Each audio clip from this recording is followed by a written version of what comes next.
The president said that we cannot afford to have 30,000 more Palestinians dead, indicating a red line if Israel carries on with the plan to go to Rafah.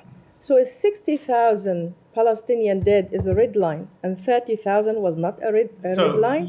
And if you answer, just one second, if your answer is we don't want to see any civilian Palestinians dead, which is the usual answer you give us, what did you do in the last 5 months to make sure that Israel avoid killing civilians, which we know as a fact is 70% are women and children? So first of all, I think you're completely distorting the president's remarks. That was not what he said. It's not the intention of his remarks, and I don't think is a fair reading of his remarks. Okay. What he was saying is consistent with what we have always said, which is we don't want to see a single civilian die in this conflict. Now, as we have talked about at length, both in this room and in other rooms here in Washington, from other podiums and in other forums on behalf of the United States, this is a difficult situation, but precisely because of the way Hamas chose to conduct this war.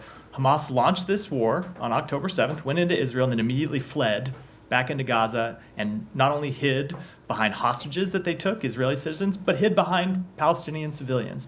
And so Hamas bears a great deal of responsibility for putting civilians in harm's way. But Hamas is not your ally, it's not your partner. You designated as a terrorist organization. I'm asking on the other side, which is you share the same value with them, which is Israel. So my question to you is not about Hamas and how the war was started, because we passed that stage, not to take away from what happened on October 7th. But my point to you is what this administration do to use the leverage that that you have over Israel to make sure that no more civilians are dead. But Nadia, my point is, you can't answer the question about Israel's conduct without giving an accurate assessment of the situation that they are in, of trying to conduct legitimate military and counterterrorism operations against an enemy that has sworn the destruction of Israel, sworn that they would destroy Israel and kill Israeli civilians, and hides behind civilians. So this isn't a situation, a traditional battle situation.